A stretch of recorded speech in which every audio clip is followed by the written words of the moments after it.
Hello बच्चों, जय हिंद। आप सभी का स्वागत है। तो बच्चों, आपके लिए मोस्ट इंपॉर्टेंट क्वेश्चन है ये बोर्ड एग्जाम के लिए। बेहतरीन सवाल है, लॉन्ग क्वेश्चन में बनेगा। तो एक सवाल लेके आया हूं मैं।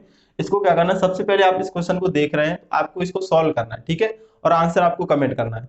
अगर आपको ये सवाल नहीं आ रहा है तो आप पूरा कंप्लीट देख लीजिए और करने का मेथड समझ लीजिए। लॉन्ग क्वेश्चन में बनेगा तो आपके लिए इंपॉर्टेंट सवाल है बच्चों, ठीक है। जिनको आ रहा है तो पहले लगाइए, ठीक है। बाद में मैच कर लेना अपना कि सही है क्या है, ठीक है। और नहीं आता है तो वो लोग देखें। तो क्वेश्चन क्या है, ये most most most important question है, ध्यान से समझना बच्चों। क्वेश्चन पढ़ते हैं हम लोग। एक रेलगाड़ी 63 किलोमीटर की दूरी किसी निश्चित चाल से तय करती है और फिर 72 किलोमीटर की दूरी प्रारंभिक चाल से 6 किलोमीटर प्रति घंटा अधिक औसत चाल से तय करती है। यदि पूरी यात्रा 3 घंटे में तय की गई हो तो प्रारंभिक चाल बतानी। देखो क्या कहने का मतलब, पहले रफली समझ लेते हैं फिर उसको थियोरिटिकल लिख लेंगे हम लोग, फिर कैसे करना है वो लिख लेंगे। देखो, एक रेलगाड़ी 63 किलोमीटर, ये मान लो 63 किलोमीटर की दूरी है, यहां से यहां तक कितना दूरी है, 63 किलोमीटर।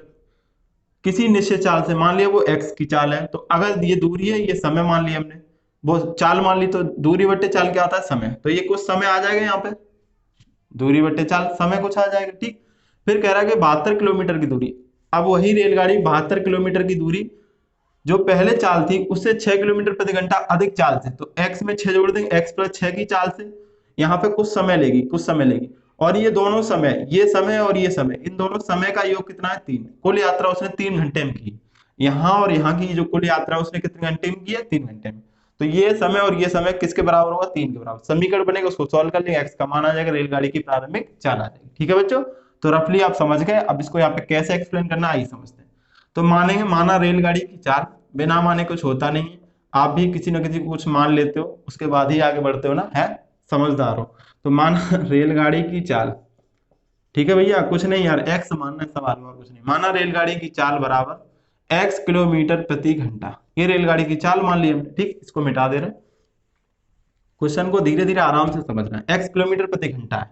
अच्छा, एक्स किलोमीटर प्रति घंटा है, तो वो कितने दूरी जा रही, तो यहाँ पे लिखेंगे तो 63 किलोमीटर की दूरी तय करने में, की दूरी तय करने में लगा समय, तय करने में लगा समय, तय करने में लगा समय। इतनी दूरी तय करने में कितना समय लगेगा, लगा समय। समय बराबर क्या होता है बच्चों, दूरी बटे चाल, दूरी बटे चाल, यही फॉर्मूला ना होता है, सबको याद है ना, दूरी बटे चाल। तो दूरी कितनी है, 63 किलोमीटर, और चाल कितनी है, एक्स। तो कुछ घंटे लग जाएंगे, जो भी आए कुछ घंटे लगेंगे, पता नहीं कितने लगेंगे, ठीक।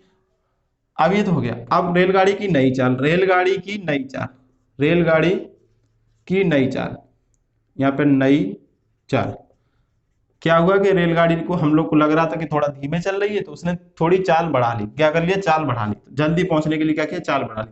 तो अब एक्स से चाल कितनी, 6 और बढ़ा ली, एक्स प्लस 6 हो गई, किलोमीटर प्रति घंटा हो गई, किलोमीटर प्रति घंटा, ठीक है। तो अब जो दूरी जा रही है वो अब कितनी दूरी जा रही है, अब 63 नहीं जा रही है, अब 72 जा रही है, ध्यान रखना सवाल में। तो 72 किलोमीटर की दूरी तय करने में लगा समय, 72 किलोमीटर दूरी तय करने में लगा समय, तय करने में लगा समय, लगा समय। समय बराबर फिर से वही बात, दूरी बट्टे चाल, दूरी कितनी है, 72। अब उसकी चाल कितनी है, एक्स प्लस 6, एक्स नहीं बच्चों, एक्स प्लस 6, एक्स प्लस 6। तो ये कुछ घंटे आएंगे निकल के, जो भी आएंगे ये कुछ घंटे आएंगे, ठीक। अब ये दूरी और ये दूरी तय करने में जो घंटे लग रहे हैं, ये घंटा और ये घंटा मिला के कुल घंटे कितने बन रहे हैं, 3 घंटे। तो प्रश्नानुसार, प्रश्नानुसार क्वेश्चन के अकॉर्डिंग क्या बात बनेगी, देखना बच्चों। ये समय 63 बट्टे एक्स प्लस ये समय 72 बट्टे एक्स प्लस 6, ये टोटल जो समय आ रहा है वो कितने घंटे आ रहा है, 3 घंटे। ये वाला समय और ये वाला समय 3 घंटे के बराबर। बस समीकरण बन गया, इसको ही सॉल्व करना है आपको, ठीक है। इसको सॉल्व करने के लिए क्या करेंगे, एक बात समझ लो बच्चों। ये देखो थोड़ा सा ये यहाँ पे कुछ कॉमन मिल जाए या फिर जो एक जैसा नंबर हो वो कट जाए, तो क्वेश्चन क्या होगा, थोड़ा आसान हो जाएगा। नंबर छोटे छोटे हो जाएंगे, मल्टीप्लाई कराने में आसानी होगी। बाकी आप डायरेक्ट एलसीएम लेके सॉल्व कर सकते हो, ठीक है। अगर नहीं ध्यान देता है कोई तो एलसीएम लेके डायरेक्ट सॉल्व कर सकता है। बाकी यहाँ देखो, 9 7 63, 9 8 72, यानी ये 9 गुणे 7 लिखा है और ये 9 गुणे 8 लिखा है, ठीक है। तो 9 यहाँ पे भी, यहाँ पे भी, यहाँ पे अगर 9 होता 3 के साथ तो 9 9 9 तीनों काट देते। नहीं है तो क्या कर लो, बना लो, 9 से गुणा कर लो, 9 से क्या कर लो, भाग। अब ये वाला 9, ये 9 और ये 9 कट जाएगा कि नहीं बच्चों, कट जाएगा। तो इसके बाद आप क्या लिखोगे, ध्यान से देखना। इसको लिख सकते हैं 63 बट्टे वो सॉरी, इसको तो हमने 9 कॉमन लेके काट दिया ना, तो ये बचेगा 7, यहाँ पे बचेगा क्या, बचेगा 7, 63 की जगह क्या बचा, 7, 7 बट्टे एक्स प्लस यहाँ पे बचेगा 8, 8 बट्टे एक्स प्लस 6 बराबर, ये देखो 9 तो कट गया, 3/9, तो 3 एकम 3, 3 त्रिका 9, यहाँ पे क्या आ जाएगा 1/3, 1/3। अब देखो नंबर छोटे हो गए तो गुणा कराने में भी आसानी होगी, आपको गुणा कराने में भी आसानी होगी, ठीक है। तो यहाँ पे ये लिख के नहीं दिखाना होगा बच्चों, ये क्या होगा, लिख के नहीं दिखाना होगा, आपको डायरेक्ट ही समझना होगा। आप लोग समझदार हो, अब तो मैं मिटा दे रहा हूँ इसको, ठीक है। तो यहाँ पे बटे में 9 बस इतना लिख दें, 1/3। ओके, इसको 9 से काटा 7 यहाँ बचा, 7/x, 9 से काटा 8/x प्लस 6, 9 से काटा, 9 से काटने का मतलब 9 से भाग कर दिया, 1/3 आ गया, ठीक। इस समीकरण को सॉल्व करना है, तो आइए देख, जिसको ये सब ना समझ में आ रहा हो तो वो यहाँ से सॉल्व कर सकते हैं, एलसीएम लेके डायरेक्ट सॉल्व कर लो तो भी आंसर वही आएगा, ठीक है। बस गुणा कराने के लिए थोड़ा आपको टाइम मिल जाएगा। चलिए इस समीकरण को अब सॉल्व करते हैं, एक्स का मान निकालते हैं। तो 7/x प्लस 8/x प्लस 6 और बराबर में आ गया 1/3। एलसीएम ले लो यहाँ पे, तो x multiply x plus 6 LCM आ जाएगा, इसका मल्टीप्लाई यहाँ तो 7x, 7 का x से गुणा 7x, 7 6 42, 8 का गुणा x से हो जाएगा प्लस 8x बराबर 1/3, 1/3। यहाँ पे देखो 7 8, 7 8 15x प्लस 42, यहाँ x का अंदर भेजो, x को मल्टीप्लाई कराएं तो x गुणे x, x square plus x का 6 से मल्टीप्लाई तो 6x बराबर 1/3, क्रॉस गुणा फिर से करा लो, तो 15 या 45x, 45x प्लस यहाँ पे 42 में कराएंगे तो 3 3 दूनी 6, 3 चौके 12, 126 बराबर में एक्स स्क्वायर प्लस का इस 6x का 1 से कराएंगे तो 6x। समझ गए, क्रॉस मल्टीप्लाई करा लिया। अब ये सारे टर्म उधर भेज दो, तो x square plus 6x minus का 45x और प्लस का 126, ये भी उधर जाके माइनस हो जाएगा, ये भी माइनस हो जाएगा बराबर में 0। एक्स स्क्वायर 45x से 6x कम हो जाएगा तो क्या बचेगा, 39x किसका बचेगा, माइनस का, और माइनस 126 बराबर में 0। इस समीकरण के बस फैक्टर करने हैं, अगर फैक्टर हो जाते ठीक है, नहीं होते तो दराचार, ठीक है।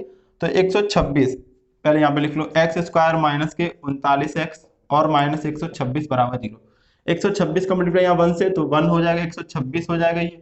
126 को देखो लिख सकते हैं हम लोग 42 गुणे 3, 42 गुणे 3, 3 दूनी 6, 3 चौके 12, यही लिखा है। और 42 और 3 का डिफरेंस कितना होता है, 39, ठीक है, मिल गए फैक्टर। तो एक्स स्क्वायर माइनस का 42x प्लस का 3x माइनस 126 बराबर में 0 लिख सकते हैं। 39x को माइनस के, इसको माइनस 42 प्लस 3 लिख सकते हैं। तो यहाँ से इन दोनों से x कॉमन मिल गया तो x आ जाएगा, यहाँ से x हट गया माइनस के 42 प्लस यहाँ से 3 कॉमन ले लो तो 3 से ये 3 कट जाएगा, x बचेगा माइनस 3 से कटेगा ये 42 बार बराबर 0। अगेन कॉमन मिल जाएगा हमको x माइनस 42, यहाँ से कॉमन लिया, यहाँ बचेगा x प्लस 3 बराबर में क्या आ जाएगा 0। एक बार ये देखो इन दोनों का मल्टीप्लाई 0 तो एक बार या तो इसको 0 मान लो या इसको 0 मान लो, तो x माइनस 42 बराबर 0, तो x बराबर 42 आ गया, या x प्लस 3 बराबर 0 तो x बराबर क्या आ गया, -3। क्या चाल नेगेटिव होगी, रेलगाड़ी की चाल नेगेटिव तो होगी नहीं, तो ये मान निगलेक्ट कर देंगे, क्या कर देंगे, निगलेक्ट कर देंगे, ठीक है, अग्राह्य हो जाएगा, ये मान नहीं ले सकते हैं। अब रेलगाड़ी की चाल पूछी थी, प्रारंभिक औसत चाल जो x मानी थी हमने, तो रेलगाड़ी की आंसर लिखेंगे, रेलगाड़ी की प्रारंभिक औसत चाल, प्रारंभिक औसत चाल बराबर हो जाएगी आपकी 42 किलोमीटर प्रति घंटा।